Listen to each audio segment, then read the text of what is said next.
Bismillahirrahmanirrahim. Assalamualaikum warahmatullahi wabarakatuh. Waalaikumsalam warahmatullahi wabarakatuh. Alhamdulillah alamin wassalatu wassalamu ala asyrofil anbiya'i wal mursalin wa ala alihi washabihi ajmain. Yang terhormat Ketua HPI Cabang Pembahasan Komersial Istiqlal UIN Anda Ali Wafa dan segenap jajaran kepengurusannya. Pada malam hari ini, malam Selasa, kajian rutinan akan dilaksanakan, insya Allah istiqomah ke depannya selagi nggak ada kendala. Dan untuk kajian Selasa ini pertama di bulan Juli dimulai dengan kajian haid ilmu darah, dan kedua nanti gantian sama kitab Fathul yang diisi, kalau bisa nanti diisi Qordekan Darah Terima. Langsung saja pembahasan haid ini. Aslinya kemarin sudah membahas tentang haid, sudah nyampe tentang darah yang nyambung atau yang bisa. Tapi berhubung ini ada yang anggota baru ikut, jadi saya akan mengulas kembali tentang bahasan tema-tema di awal, tentang definisi haid, terus hikmahnya haid, terus darah apa sesuatu yang keluar dari kemaluan perempuan itu ada berapa umurnya. Ini mohon maaf sebelumnya, ini agak vulgar ini bahasanya nanti. Jadi bukan niat untuk memvulgarkan, tapi memang vulgar bahasanya, dan harus vulgar, harus tidak ada penghalang pembahasannya, harus vulgar, jelas. Kalau perlu tanyakan nanti tanyakan. Ya pembahasannya ya tentang sesuatu yang intim gitu ya, yang agak jorok lah. Darahnya keluar bukan dari mana, dari kemaluan perempuan yang dibahas. Haid, nifas, dari istihadah.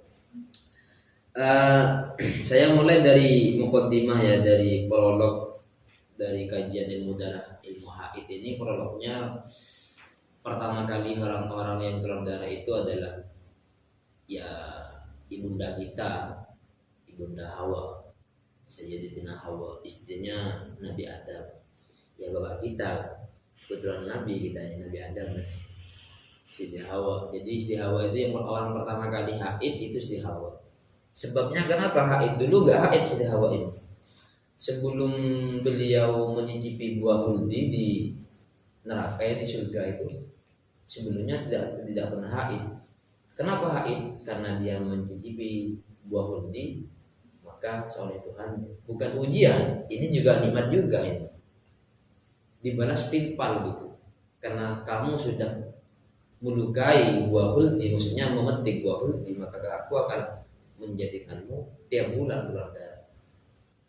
Walladzi nafsi biyadihi ladmiyannaki kama atmaitiha, kata Allah hadis qudsi itu. Dan demi zat yang aku ada, dan demi zat yang diriku ada atas berada di pangkuannya, saya akan keluarkan darah kamu tiap bulan seperti halnya kamu sudah memetik buah khuldi. Kemudian hikmah dari haid itu, keluar darah itu banyak hikmahnya. Tapi yang jelas kalau di kitab ada dua. Yang hikmah yang paling besar, yang paling nampak oleh kita ada dua. Yang pertama sehat ya, membuat sehat. Karena darah haid itu memang darah yang tidak dibutuhkan oleh badan. Berarti kalau ada sehat, makanya kalau ada perempuan darahnya gak tentu, 2 bulan keluar, 9 keluar gak keluar, itu kadang gak sehat, gak normal badannya, kan begitu kan ya. Terus kemudian hikmah kedua, kesehatan ya. Hikmah kedua dari faktor sosial. Sosial itu hikmah dari darah, keluar darah haid itu menumbuhkan, yakni bisa menambahkan rasa kasih sayang di antara suami dan istri. Jelas itu pasti menambah rasa kangen gitu, pasti. Karena kenapa ya, secara akal saja, nggak usah dikaji dengan teori-teori. Secara akal saja, kalau ada orang perempuan suami istri selama 1 bulan atau 2 bulan nggak pernah jeda, nggak pernah haid, ya serasa biasa-biasa aja gitu. Kalau dalam 1 bulan haidnya pas 12 hari, Berarti selama 12 hari di si perempuan dan laki-laki itu tidak diperbolehkan berhubungan intim, kan menumbuhkan rasa kangen. Ya, gitu kan. Gergetan gitu. Iya. Pasti itu pasti. Kita masih nggak ada yang beristri bersama istri, kita pasti bisa membayangkan kan? Bisa membayangkan. Maka diterangkan salah satu kitab tentang kewanitaan itu, kekuatan wanita itu selama 4 hari. Jadi syahwat wanita kekuatannya, jedanya itu hanya 4 hari. Makanya kalau mabit ada orang poligami itu, ada orang poligami diterangkan di kitab itu poligami, ada poligami istri yang pertama ini, istri yang kedua ini. Antar keduanya jangan sampai lebih 4 hari. Jangan lebih 4 hari karena kekuatan wanita itu syahwat wanita maksimalnya 4 hari. Apalagi pas jeda haid itu dijedai 12 hari, Bu. Kan gregetan pasti si perempuan ya gregetan, si suami ya gregetan juga. Kapan ya sucinya gitu. Pasti gregetan itu ya. Kedua, ini prolognya ini sudah. Kemudian prolog kedua menerangkan tentang hukum-hukum sesuatu yang keluar dari kemaluan perempuan itu ada berapa? Yang keluar dari kemaluan perempuan itu dibagi menjadi 2. Ya, dibagi menjadi 2, ada yang jima, ada yang ghairul jima, ada yang berupa darah, ada yang bukan berupa darah. Apapun itu pasti tidak luput dari doa ini. Terkadang keluar darah, terkadang yang keluar bukan darah. Dari segi hukumnya ada 2, ada yang suci, ada yang najis. Yang suci ada berapa? Yang suci pertama mani, ya, mani itu suci. Kedua rutubatul farji, apa yang mau dibahasakan apa rutubatul farji ini? Rutubatul farji itu salah satu macam kemaluan perempuan. Ada 2 macam perempuan ini. Ada yang furuja, ada yang rutubah. Apa furuja? Kering. Apa rutubah? Basah. Ini memang macam-macamnya. Ya ini sih sudah macam-macamnya. Yang basah ada sananya kemaluan perempuan basah. Gimana ini gak enak bahasanya. Emang ini sudah materinya ini sudah.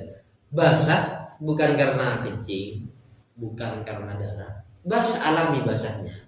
Bukan karena mati, bukan karena syahwat, bukan karena capek. Memang basah terus. Ujur. Ya bisa. Lanjut.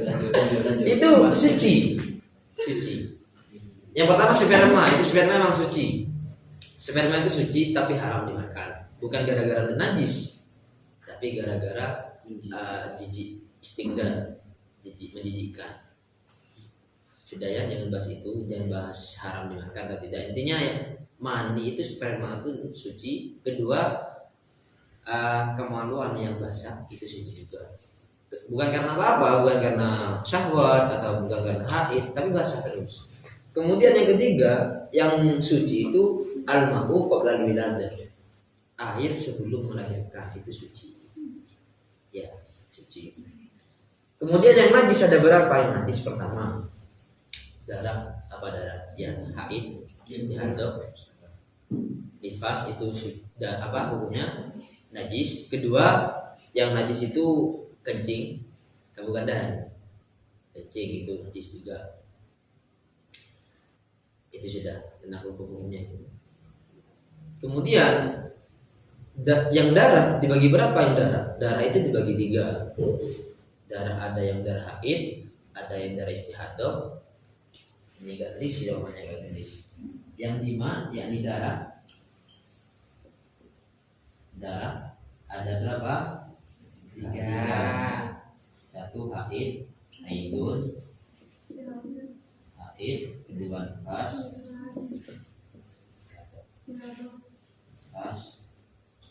tiga istihadah.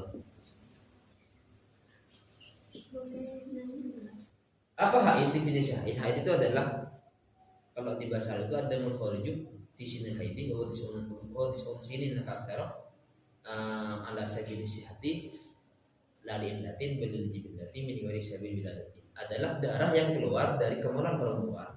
Di umur berapa minimal? Kalau Syafi'i menerangkan di umur 9 tahun. Kalau Hanafi beda lagi.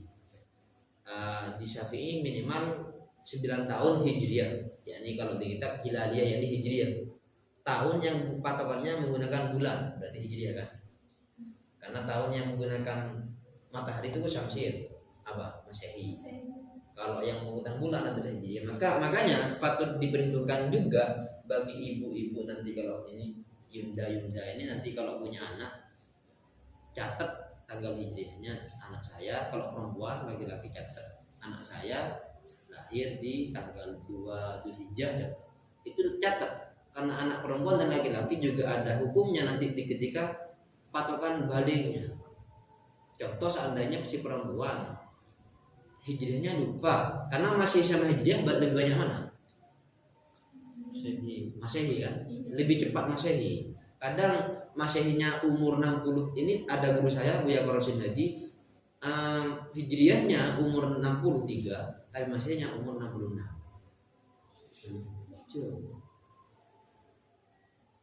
Berselisih banyak. Makanya perlu dicatat gitu.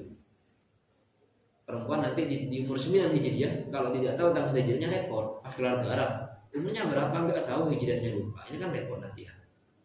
Kemudian si anak laki-laki contoh lagi. Si anak laki-laki seandainya nanti di umur 9 sampai umur 15 tahun nggak ihtilam, nggak mimpi basah.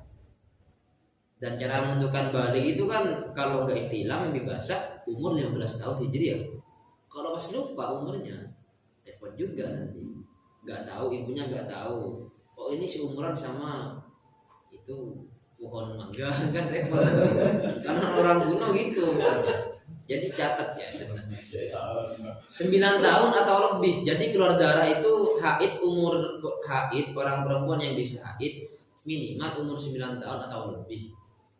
Kemudian keluarnya sehat dalam keadaan sehat normal alami, bukan gara-gara apa-apa, bukan gara-gara syahwat atau bukan gara-gara penyakit, bukan gara-gara melahirkan itu haid.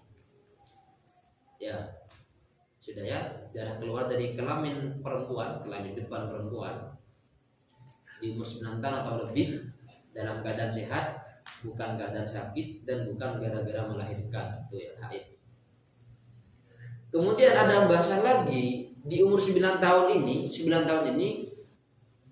seandainya ada anak perempuan nggak nyampe 9 tahun tapi kurang yang mau nyampe kurang 10 hari atau 12 hari yang mau nyampe. Kan kadang ada orang istilahnya kalau orang Madura itu umur 9 tahun aja nggak nyampe 9 tahun tapi hampir gitu.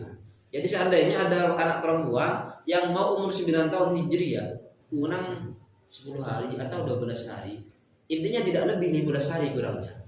Paham ya? Ada anak perempuan yang umur 9 tahun kurangnya tidak lebih dari 15 hari, kurang 10 hari, kurang 9 hari, kurang 12 hari, kurang 12 hari. Keluar darah asal kriterianya cukup, yakni sehat orangnya, kalau dikemana perempuan terus tidak melahirkan itu tetap dikatakan haid. Ya.